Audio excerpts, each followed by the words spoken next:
Bismillahirrahmanirrahim. Assalamualaikum warahmatullahi wabarakatuh. Terima kasih kepada dosen pembimbing Ibu Rozalia Lesmana SIP MSI, Bapak Dr. Malse Yulivestra SOS MAP.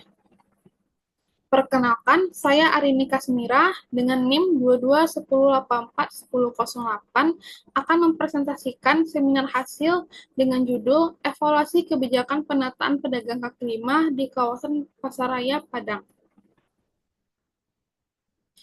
Satu pendahuluan, dilatar belakangi oleh sektor informal berperan penting dalam perekonomian Indonesia dengan 86,58 juta penduduk bekerja pada sektor informal di tahun 2025. Salah satu pelaku utamanya adalah pedagang kaki lima atau yang dikenal dengan PKL. PKL berkontribusi dalam penyerapan tenaga kerja, penyediaan barang dan jasa, dan mendukung aktivitas perekonomian masyarakat di kawasan perkotaan. Pada penelitian ini, lokus penelitian adalah Kota Padang. Kota Padang sebagai pusat perdagangan di Provinsi Sumatera Barat mengalami perkembangan jumlah dan aktivitas PKL, sehingga memerlukan kebijakan penataan untuk menjaga fungsi ruang publik. Pemerintah Kota Padang menetapkan Peraturan Daerah Kota Padang Nomor 3 Tahun 2014 tentang penataan dan pemberdayaan pedagang kaki lima sebagai dasar pelaksanaan penataan PKL. Lalu, lokus penelitian tertuju pada Pasaraya Padang. Pasaraya Padang merupakan pusat perdagangan terbesar di Kota Padang dengan luas sekitar 96.826 meter persegi dan memiliki 553 pedagang kaki lima pada tahun 2025. Pasaraya Padang menjadi kawasan dengan jumlah PKL terbanyak di Kota Padang sehingga menjadi prioritas pelaksanaan kebijakan penataan PKL oleh pemerintah Kota Padang. Dalam implementasi kebijakannya dilakukan melalui pendataan PKL, sosialisasi kebijakan, pengaturan lokasi usaha, relokasi ke pasar raya fase 7, pengawasan, dan penertiban PKL.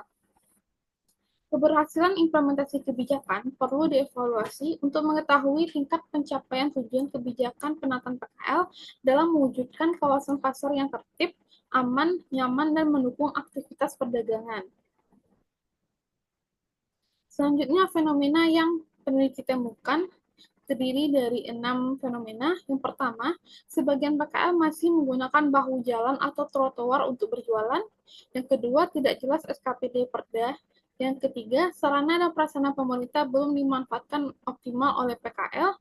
Yang keempat, relokasi PKL belum optimal. Yang kelima, plafon masih ada yang rusak. Yang keenam, tidak adanya peraturan penjelas tata cara pengawasan dan penertiban pelaksanaan penataan dan pemberdayaan PKL pada pasal 29 ayat 3.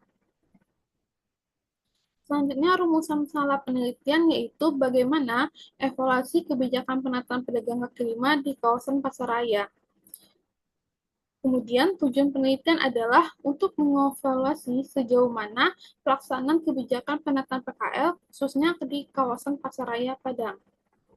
Adapun dua manfaat penelitian, yang pertama manfaat teoritis, memberikan manfaat bagi Departemen Administrasi Publik, khususnya dalam bidang kajian kebijakan publik.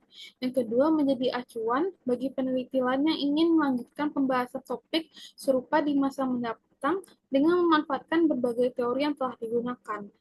Manfaat terakhir yaitu manfaat praktis, memberikan rekomendasi kepada pemerintah Kota Padang dalam mengatasi permasalahan terkait pedagang kaki lima di kawasan Pasaraya Padang. Bab 2 tinjauan pustaka. Yang pertama, studi penelitian relevan.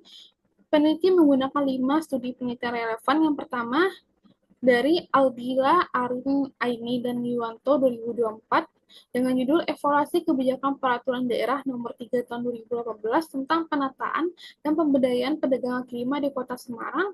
Yang kedua, peneliti Indra Kristian tahun 2021 tentang evaluasi kebijakan penataan pedagang kaki lima di Jalan Kiara Condong, Kota Bandung. Yang ketiga, Mouza Aulia Putri dan kawan-kawan tahun 2024 dengan judul Evaluasi Kebijakan Pedagang kaki lima di Alun-Alun Lembang. Yang keempat, Fahrunisa tahun 2024, Judulnya tentang evaluasi peraturan daerah Kabupaten Lebak nomor 10 tahun 2018 tentang penataan dan pemberdayaan perdagangan kelima studi kasus program zonasi PKL Balong Ranca Lentah di Kecamatan Rangkas Bitung. Terakhir, Rizka Berliana Fahira tahun 2025 tentang evaluasi kebijakan pemerintah terhadap penertiban pedagang kaki lima di Jalan Diponegoro melalui Peraturan Daerah Nomor 3 Tahun 2002 Kabupaten Sumeneb. Selanjutnya, teori yang peneliti gunakan yaitu teori Leo Agustino. Evaluasi kebijakan dilakukan untuk menilai kebijakan dari sisi substansi, pelaksanaan, dan dampaknya.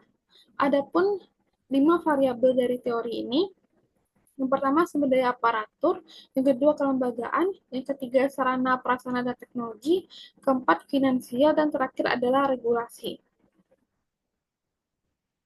Adapun skema pemikiran, yang pertama dari Peraturan Daerah Kota Padang Nomor 3 Tahun 2014 tentang penataan dan pemberdayaan pedagang kaki lima diturunkan menjadi Keputusan Wali Kota Padang Nomor 644 Tahun 2024 tentang lokasi dan jadwal usaha PKL.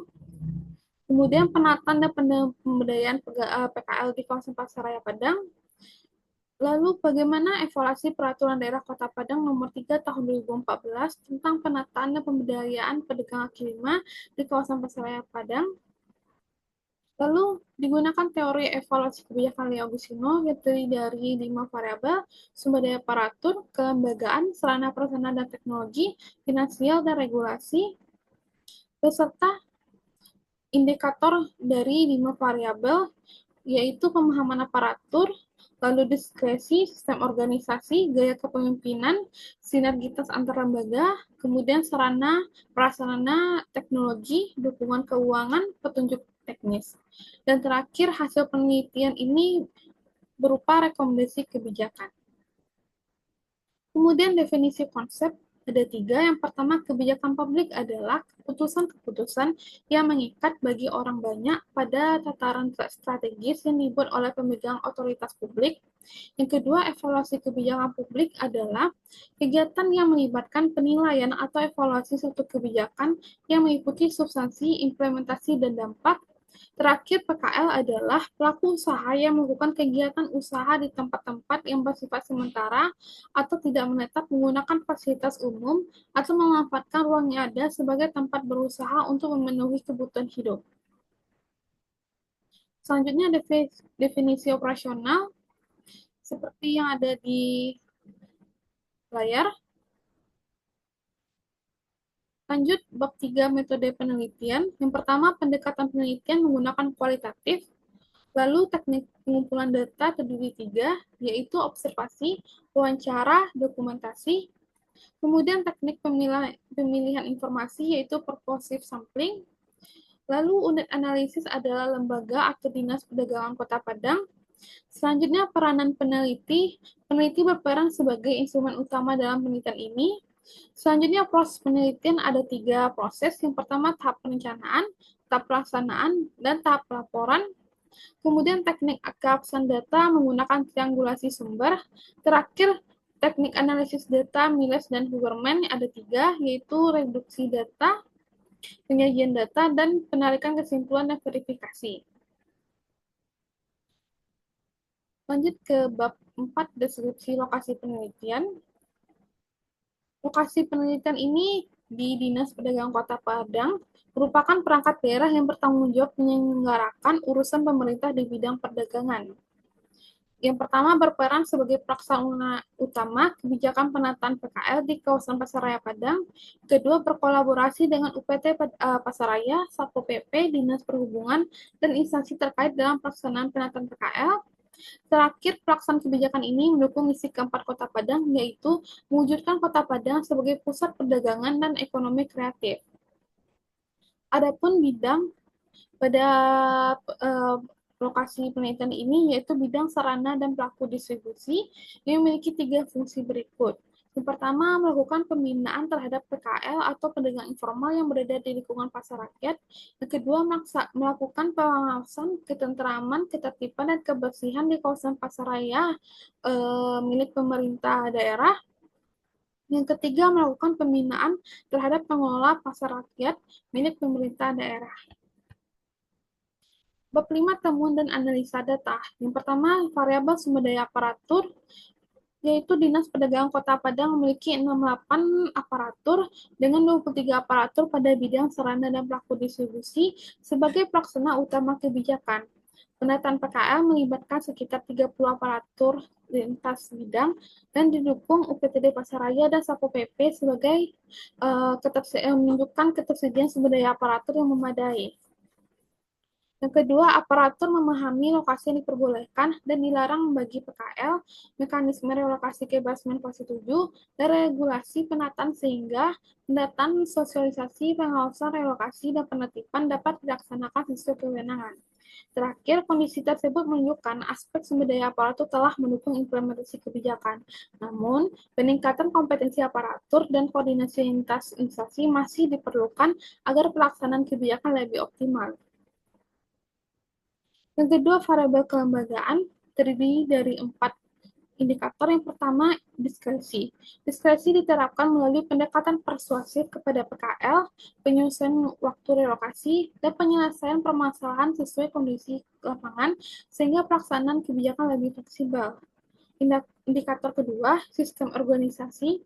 Pembagian tugas antar dinas perdagangan, UPTD Pasaraya, dan Satpol PP telah berjalan sesuai fungsi masing-masing dalam pendataan, sosialisasi, relokasi, pengawasan, dan penertiban PKL. Indikator ketiga, gaya kepemimpinan. Gaya kepemimpinan diterapkan bersifat demokratis melalui rapat evaluasi, musyawarah, dan pelibatan perwakilan PKL dalam pembahasan revitalisasi pasaraya. Terakhir, sinergitas antar lembaga. Koordinasi melibatkan Dinas Perdagangan, UPTD Pasaraya, Satpol PP, Dinas Perhubungan, dan instansi terkait dalam mendukung penataan PKL. Variabel ketiga, sarana, prasarana, dan teknologi. Yang pertama, pemerintah menyediakan basement fase 7 sebagai relokasi dan melakukan revitalisasi fasilitas perdagangan melalui penyediaan listrik, air bersih, penerangan, drainase, dan fasilitas mendukung lainnya. Yang kedua, pemanfaatan teknologi dilakukan melalui sidindang, e-retribusi, kris, grab shop, serta pengembangan barcode dan CCTV berbasis AI untuk mendukung pendataan dan pengawasan PKL. Yang ketiga, penyediaan sarana prasarana dan teknologi menunjukkan adanya komitmen pemerintah dalam mendukung implementasi kebijakan, namun pemanfaatan basement fase 7 belum optimal dan sebagian inovasi teknologi masih dalam tahap pengembangan sehingga efektivitas penataan PKL belum maksimal.